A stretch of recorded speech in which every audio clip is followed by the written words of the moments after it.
Welcome to Sacrilegious Discourse. For this is what the Sovereign Lord says. Why do you need prophets to tell people who you are and what you want? If you can justify everything that the God of the Bible has done, then you can justify any of your behavior. A lot of this mentality is trickling into what is now mainstream right-wing Christianity. I am capable of empathy greater than this God of the Bible. This is a Bible that they tell kids. This is the good Lord. This is the good book. He is fantasizing about murder, mass murder. Head over to sacrilegiousdiscourse.com right now to find out how to leave us a review or support us on Patreon.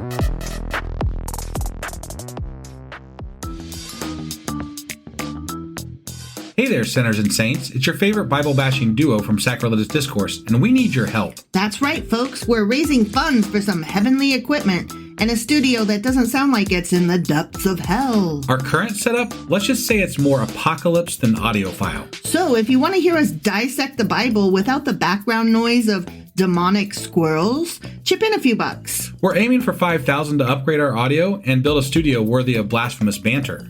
Donate today and help us spread the good word of atheism. You can find a link right on our homepage, sacrilegiousdiscourse.com. Every dollar counts. Even if it's from your collection plate.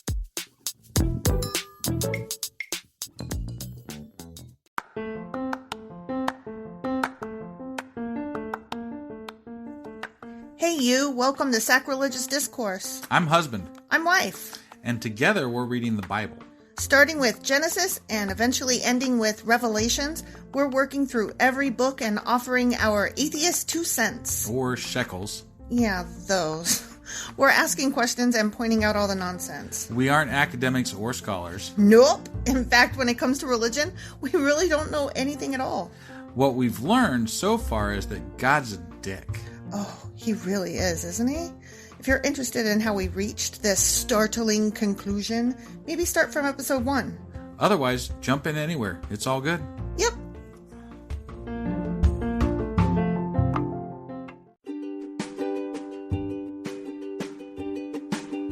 Hey wife, did you know that Anchor is sponsoring our show? Really? Don't we use Anchor to distribute our podcast on Spotify and Apple Podcasts? Yeah, and we are on just about every other platform available as well, thanks to them. Why do we use Anchor as our podcasting service? Well, they make editing and distributing our show a breeze. What if one of our listeners wants to start their own podcast? Then they should head over to anchor.fm or download the app to get started. Awesome! You guys should go do that right now!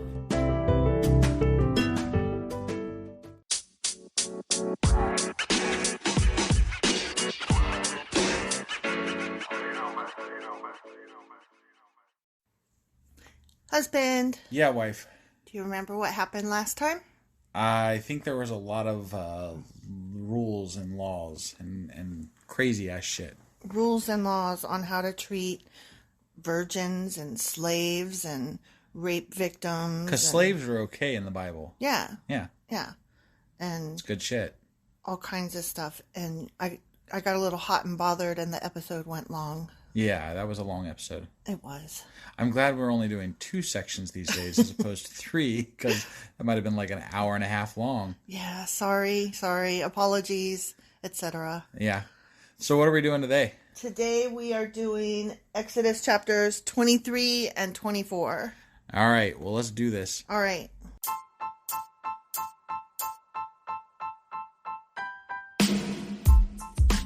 Hey, wife. Yes, husband. Did you know that we are now on Patreon? Yes, because you told me, but also, no, tell me more. So we're on Patreon now. Are we? We are, and our supporters can go there and support us, and we have multiple levels all the way up to You Killed God. That sounds really drastic and escalated quickly-ish. Well, no, there's multiple levels before there, so it escalates on a sliding scale of, cheap to not cheap. Oh. But, we can definitely use any amount, so, any support is always appreciated. So what exactly is Patreon? It's a place where you can show your support for our podcast. And just our podcast? Any podcast or any performer. But, we're the ones that, you're listening to right now. So maybe you should, support us. That'd be awesome. That would be awesome. But we love you anyway. So all you got to do is go to Patreon, look up Sacrilegious Discourse. It's actually patreon.com/sacrilegious discourse is our actual main page there. So head on over and send us some love. Yeah. All right. Exodus chapter 23 starts with a continuation of the last section from chapter 22, which was, I already forgot. Laws of human relations. Okay, so we're talking about more laws and stuff. Laws and stuff. But these were the boring laws, Well, some of them were, and some of them weren't. Right, so right. Let's see what we got. Maybe we'll get some more good ones. I don't know. Let's go. Okay. You must not pass along false rumors. You must not cooperate with evil people by lying on the witness stand. Wow, the Republicans just did a really horrible job of that. Timely. Yeah, interesting. Yeah. In case anybody wonders, we're recording this right after they just decided not to indict Trump. Yeah. So, yeah. In case you're wondering why we're like, huh. Yeah, the timeliness. Yeah. You must not follow the crowd in doing wrong. Oh, so that whole insurrection, all of those people that were like mad by the crowd, Yeah. Like, don't follow the crowd, assholes. Right. Yeah. When you are called to testify in a dispute, do not be swayed by the crowd to twist justice. Jesus Christ, it's like we're starting out today just speaking directly to the Republicans. Yeah, I know. The ones who claim to be Christian. Right. I'm sorry if I'm being a little asshole-ish. Is that the right word? Sure. Yeah, Okay. but I think it's well-deserved. It really is. Given the current circumstances. It really fucking is. And do not slant your testimony in favor of a person just because that person is poor. Yeah, Juliana. Wait, just because they're poor? Just because they're poor. Oh, okay. Don't feel sorry for somebody just because they're poor. Got it. That one doesn't really. Yeah, that one doesn't fit. No, that one doesn't fit. Okay. If you come upon your enemy's ox or donkey that has strayed away, take it back to its owner. Again, with its plastic ID card that was laminated. Right. And I guess we don't really have the or else in this version. No. They're not giving or else's. Not yet, anyways. Okay. If you see that the donkey of someone who hates you has collapsed under its load, do not walk by. Man, I hate it when my ass collapses under its load. My ass is always collapsing under this load. But seriously, instead, stop and help. That makes sense. I mean, don't be an asshole just because, somebody else is an asshole. Right. That doesn't give you free rein to be a jerk. Right. Yeah, that makes sense. In a lawsuit, you must not deny justice to the poor. Be sure never to charge anyone falsely with evil. Never sentence an innocent or blameless person to death, for I never declare a guilty person to be innocent. Wow, so that says a lot for the Spanish Inquisition and the Salem witch trials or contemporary all of the black people who have been jailed for various stupid false charges and daring to smoke weed, which now white people are selling. That's always been the case. It's just they only ever caught the black people. No, I know that is true, but you were directing it towards days of old, and I'm saying nope, still stands today. No, I gotcha. Take no bribes, for a bribe makes you ignore something that you clearly see. A bribe makes even a righteous person twist the truth. Yeah. You think Stormy Daniels was a righteous person? I'm not here to judge Stormy Daniels because sex workers take a bad rap and they're just trying to make a living. I mean, to be fair, she still, went out and testified against him even though she took a bribe, so. Right. I guess that's all good. My phone just went off even though I silenced it. Way to go. Apologies. Oh my gosh. Well, it's your family text thread that's going off. Sorry. Yeah, so I'm not here to judge Stormy Daniels. I don't care if she's a good or bad person. Right. No, I don't know if she's a good or bad person. I agree. But I will say that just because she is a sex worker doesn't mean she's a bad person. I really only brought it up because she was the only person I could think of that took a bribe to stay silent. So, I mean, think about all of the people that are working with, under, or for Trump they are all taking bribes in one form or another, whether it's being bribed straight out with money like Stormy Daniels was, or bribed with promises of some kind of help, legal fees or whatever later, or a position in the Republican Party, or Patriot Party, whatever, or they're all being bribed in some fashion. Bribed in that he will not reveal what the fuck ever he is holding over some of them, because I'm sorry, he is holding something over some of them. Yeah. No doubt. Giuliani at the very least, but I would also think maybe Lindsey Graham, although who could know? He's just a flip-flapper regardless. Right. You must not oppress foreigners. You know what it's like to be a foreigner, for you yourselves were once foreigners in the land of Egypt. He already said that. Yeah, we kind of covered that one already. Yeah. Plant and harvest your crops for 6 years, but let the land be renewed and lie uncultivated during the 7th year. I didn't realize that they did crop. What's it called? Rotation. Yeah. That's pretty cool. That's pretty cool. That's pretty advanced as far as I know. For thousands of years ago. Yeah. Then let the poor among you harvest whatever grows on its own. Leave the rest for wild animals to eat. The same applies to your vineyards and olive groves. You have 6 days each week for your ordinary work, but on the 7th day you must stop working. This gives your ox and your donkey a chance to rest.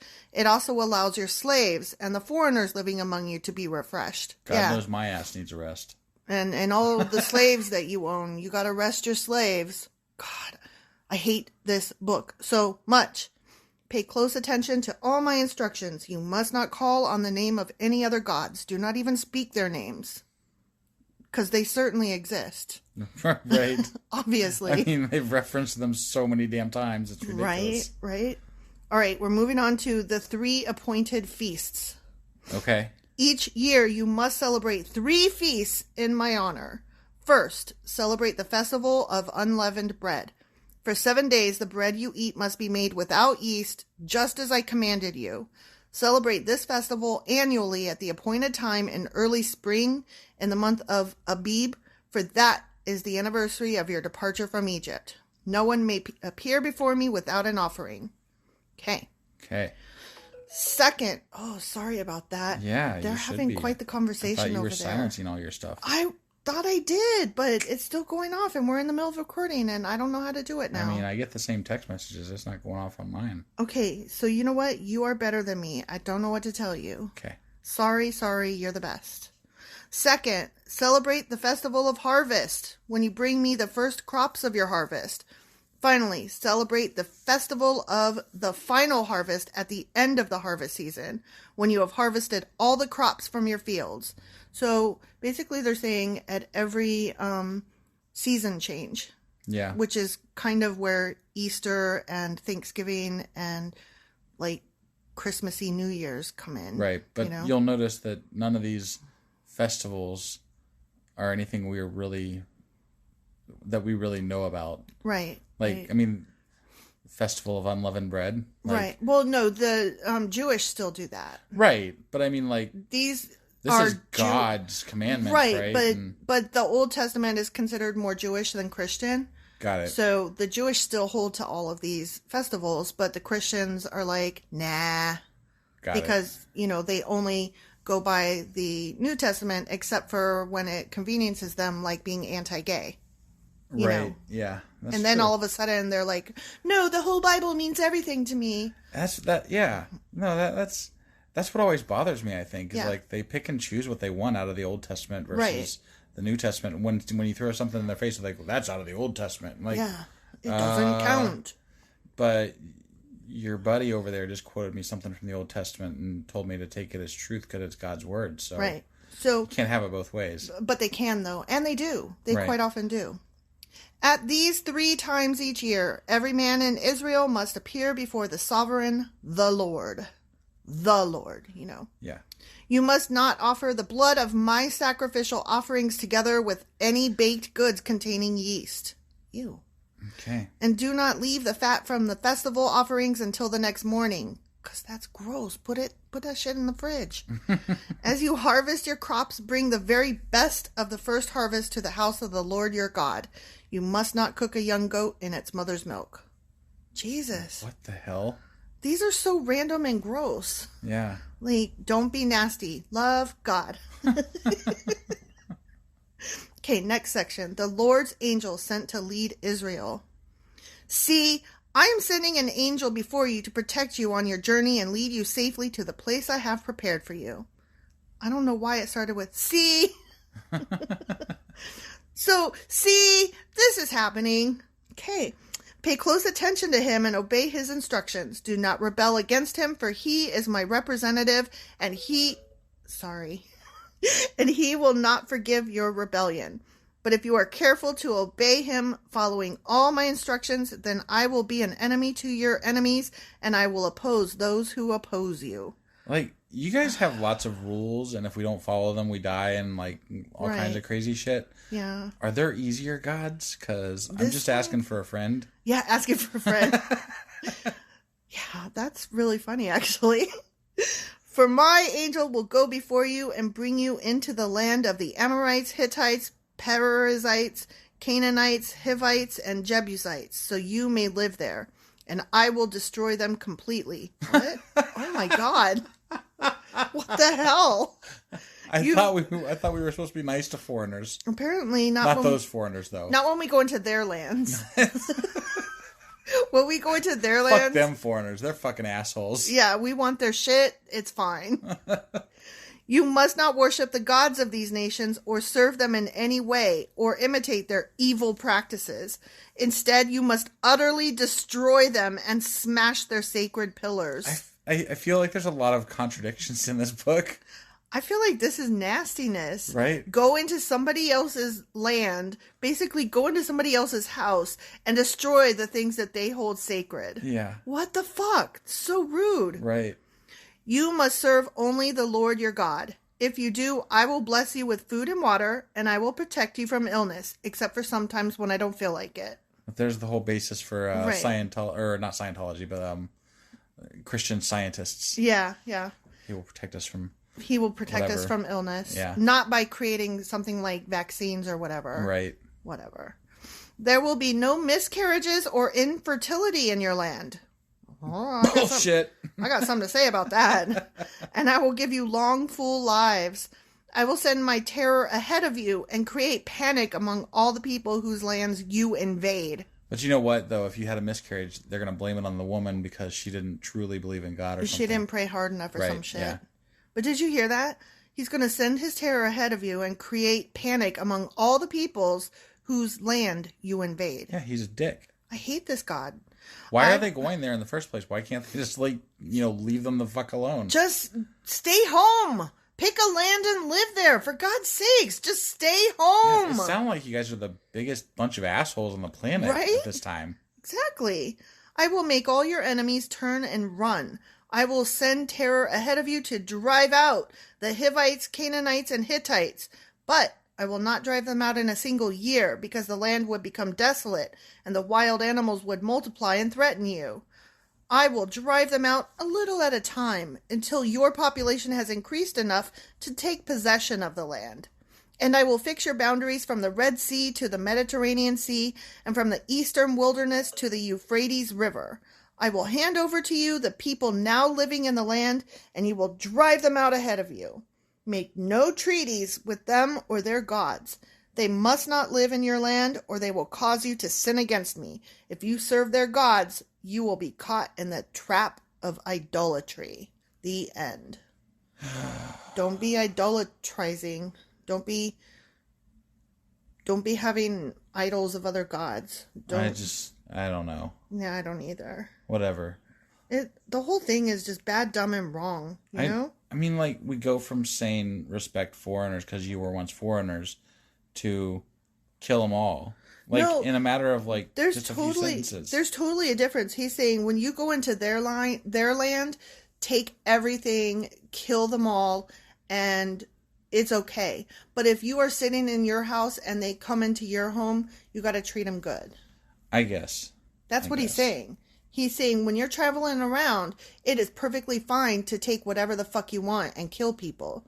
But if you're at home and somebody comes into your house, that's when you be a good neighbor. No wonder these fucking Christian, Republican, bullshitty motherfuckers are all a bunch of warmongering dumbasses. Yep. Words like that makes perfect sense now. It's true. Nasty. All right, we ready to move on to the next chapter? I guess. All right, we'll do this here in just a second. All right.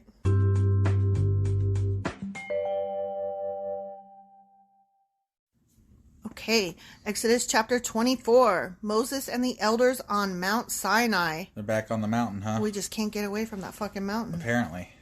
Then the Lord instructed Moses, "Come up here to me and bring along Aaron, Nadab, Abihu, and 70 of Israel's elders." Wait, they just picked right back up. I feel like we're like doing like a flashback. Right? For the same, I don't know. This is I don't weird. know. Okay. I didn't edit this book. Right.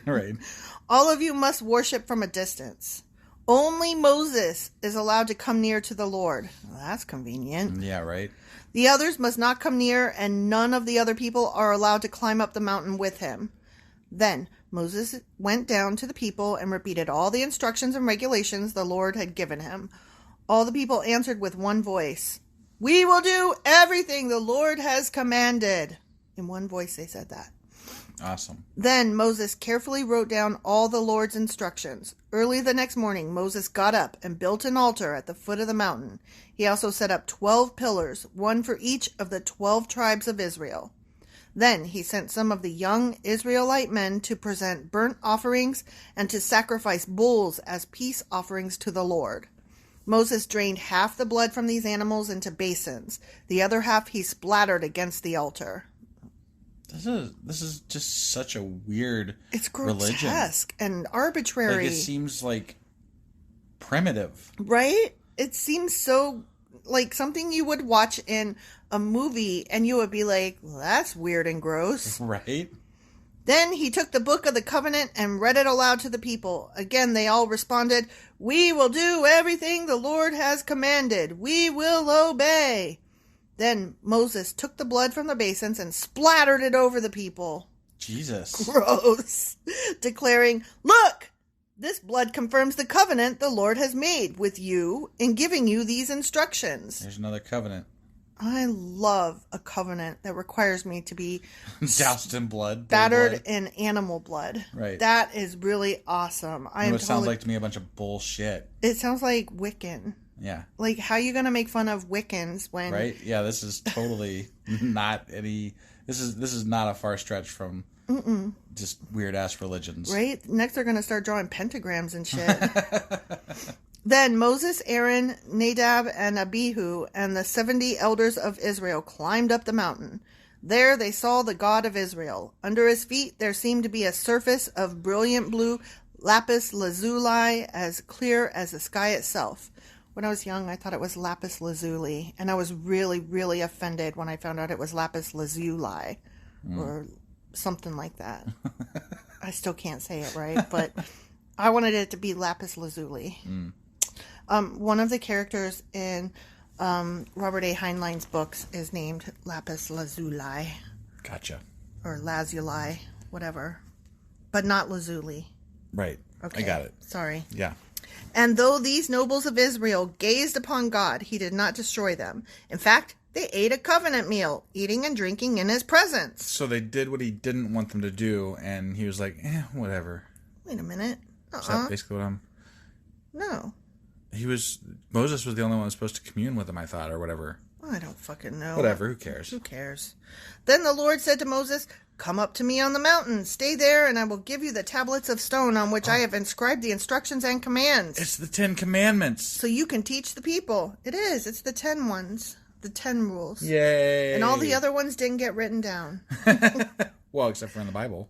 Yeah. Well, Moses wrote them down. Right, yeah. But these are the 10 Commandments. the 10 ones. The 10 ones. Yeah. So Moses and his assistant Joshua set out, and Moses climbed up the mountain of God. Not to God, of God. Moses told the elders, "Stay here and wait for us until we come back.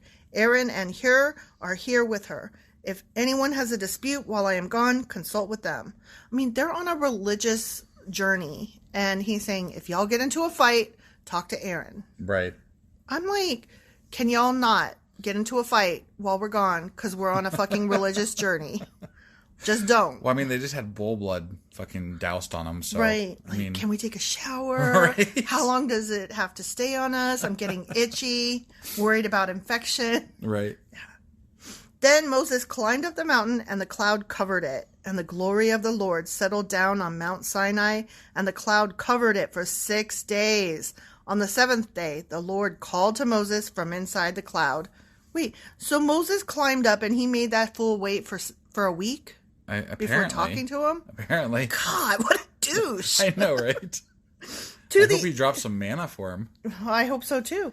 To the Israelites at the foot of the mountain, the glory of the Lord appeared at the summit like a consuming fire. Then Moses disappeared into the cloud as he climbed higher up the mountain. He remained on the mountain 40 days and 40 nights. What? The end. Seriously? Yeah. 40 days and 40 nights? The end. Isn't that the same amount of time as the flood? The flood? Actually, yes, but I heard something interesting if you will indulge me for a moment. Okay. Just for a moment, though. Right. So my sister was reading something about storytelling in general, and she said that a lot of the times when readers of the Bible and studiers and whatever make great enthusiasm over the use of certain numbers over and over again, that what they're missing is that a lot of times the numbers were used in order to help them remember the story because it was useful. It was a useful trick to remember stuff in oral storytelling because they didn't write everything down back then. Gotcha. So they would use a lot of the same words and phrases and numbers to aid in repetitive storytelling. Don't necessarily take a lot of credence in what they're saying as far as the numbers are. Well, to be fair, don't take a lot of credence in any of this bullshit. In any of this bullshit. But like a lot of people are like, ooh, 40 is a magic number because it's mentioned so many times in the Bible. And really it might be just the fact that I don't feel like dealing with a bunch of numbers, so it's 40, 40, 40, 40, and 7. Yeah. Yeah. Like, I mean, whatever. And that's what a lot of now oral storytelling traditionalists will say, that it's just not what you think it might be. Got it. So numbers, whatever, 40 days and 40 nights. Well, I'm really excited though. We're gonna get to see I'm assuming the next section is gonna be the 10 Commandments. Like they're gonna but we already know what the 10 Commandments are. I know, they but already like said them. it means that we get to hear some bullshit about some more laws from God, and that's the same laws that they already said. I know, but now they're gonna be on a stone tablet. Oh, that's exciting. It is exciting. And then they're going to put those into the Ark of the Covenant, with which Indiana Jones will find later. Yeah. That's exciting. And if you guys haven't watched that one, you need to go watch that Indiana Jones. Indiana Jones and the Raiders of the Lost Ark is one of the top 5 best movies ever. Hell yeah. So there. All right. And then you'll know everything you ever need to know about the Ark of the Covenant. And God. Yeah. I mean, because he melts your face off. Because really you don't need to know shit. He's a dick. The Christian God of the Christian Bible is indeed a dick. I haven't read the other religious texts out there. Some just on hearsay seem a little bit nicer than others. Well, we're planning eventually, once we're done with this, to go on to other religious texts, I think, possibly. I'm even more enthused to do that now because now I'm trying to find, are any of the gods in history, are any of them nice, or are they all dicks? I'm holding out hope for Buddha. I'm holding out hope for Buddha, too. Yeah. So far, though, not impressed. Right.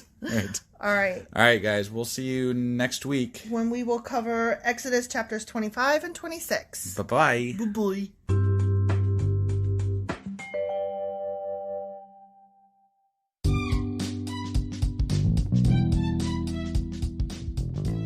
Husband. Yes, wife. Is there a way for people to contact us? Well, sure. They can get on our Twitter account. We have a Twitter account? We do. What is it? It is sacrilegious_D. Like D for discourse? Yeah, they wouldn't let me put the whole thing, so I had to shorten it to _D. I hate them. Yeah, that's disgusting. How do you spell sacrilegious? Do you know? I don't want to. Just look it up in a dictionary or something. I don't want to do that right now. You know why? Sacrilegious_D. Okay? Because you messed it up and I made you fix it. That's why. Yeah. What about an email? Yeah, we got that too. What is it? sacrilegiousdiscourse@gmail.com. Oh, well, that's easy. Yeah. As long as you know how to spell sacrilegious. Right. Well, definitely get a hold of us. Let us know what you thought of the episode. And, any comments, hate mail. We love that kind of stuff. Also, you could answer some questions that we leave throughout, or correct my pronunciations. Yeah, which are probably please. Bad, wrong, and horrible. Because we suck sometimes. Absolutely. Oh, also, if you like this shit or whatnot, give us a like on your podcasting app and stuff, or even leave a comment or something. That would be awesome. That would be awesome. Goodbye.